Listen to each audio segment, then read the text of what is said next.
Do you know that the British Empire was once so vast and powerful that people said the sun never sets on the British Empire? This wasn't just a figure of speech, it was true. The British Empire stretched across every continent, ruling over millions of people from Asia to Africa, the Americas, and the Pacific.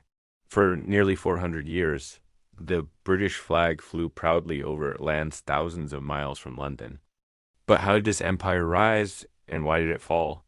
Let us travel through time and discover the 15-minute story of how a small island nation built one of the greatest empires the world has ever seen. The beginnings, a nation set sail, it all began in the late 1500s.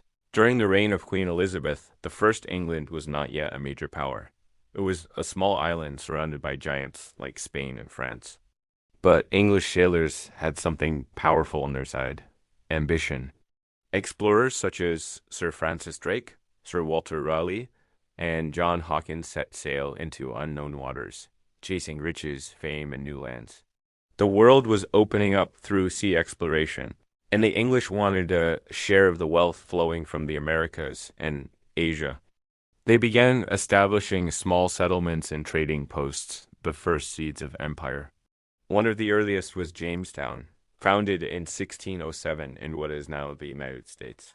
The East India Company and the Age of Trade, while the Spanish and Portuguese had taken vast territories by conquest, the British began with trade. In 1600, Queen Elizabeth granted a charter to the East India Company, allowing it to trade with the East. This company soon became more powerful than many governments. It built trading posts in India, Southeast Asia, and later China, trading silk, spices, and tea. But trade slowly turned into control. British merchants, protected by the Royal Navy, began influencing local politics. By the mid-1700s, the company had its own army and ruled large parts of India. What started as business became empire. Expansion across the globe. By the 18th and 19th centuries, the British Empire expanded at an astonishing pace. Britain gained colonies in the Caribbean, where sugar plantations brought enormous profits but relied on enslaved African labor. Across the Atlantic, the British established 13 colonies, until those colonies rebelled and became the United States in 1776. But even losing, America couldn't stop Britain's ambitions. The empire turned its focus eastward to India, Africa, and the Pacific. Australia became a penal colony, where prisoners were sent to build a new land.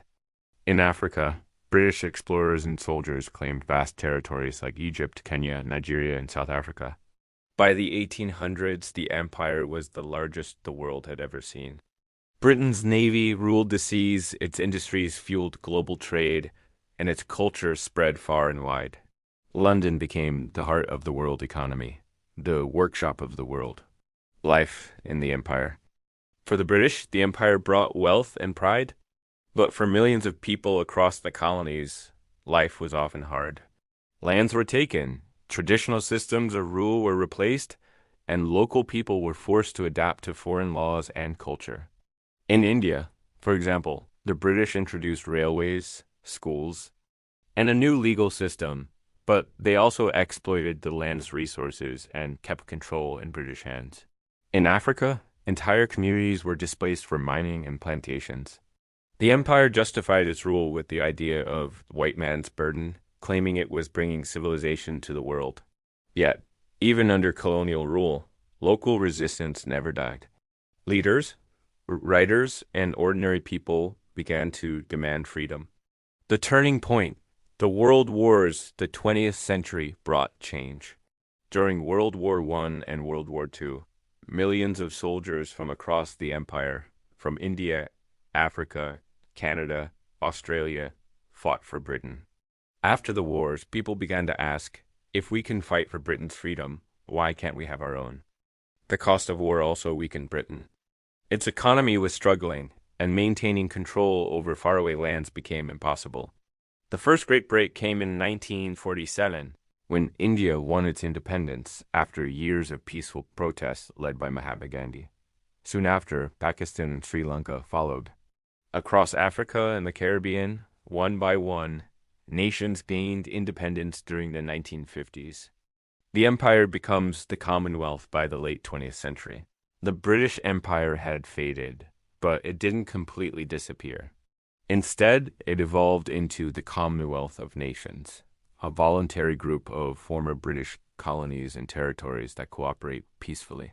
Today, over 50 countries, including Canada, Australia, India, Ghana, and Jamaica, are part of this community. The United Kingdom itself also changed, becoming more open, diverse, and globally connected thanks to the people and cultures once part of its empire. The legacy of the empire, the legacy of the British Empire is complex. On one hand, it spread language, technology, and trade networks that shaped the modern world. English became a global language. Systems of government, education, and law from Britain still exist in many countries. On the other hand, it left deep wounds, from slavery and exploitation to cultural loss and economic inequality. The empire's history is one of both innovation and injustice, progress and pain. Today, historians and nations continue to debate its impact. Was it a force for good or a tale of greed and domination? The truth lies somewhere in between, a powerful reminder that history is never simple. A legacy that never sleeps. Even though the empire itself is gone, its influence remains everywhere, in the way people speak, trade, and connect. From the cricket fields of India to the parliamentary systems of Africa, the mark of the British Empire still lingers.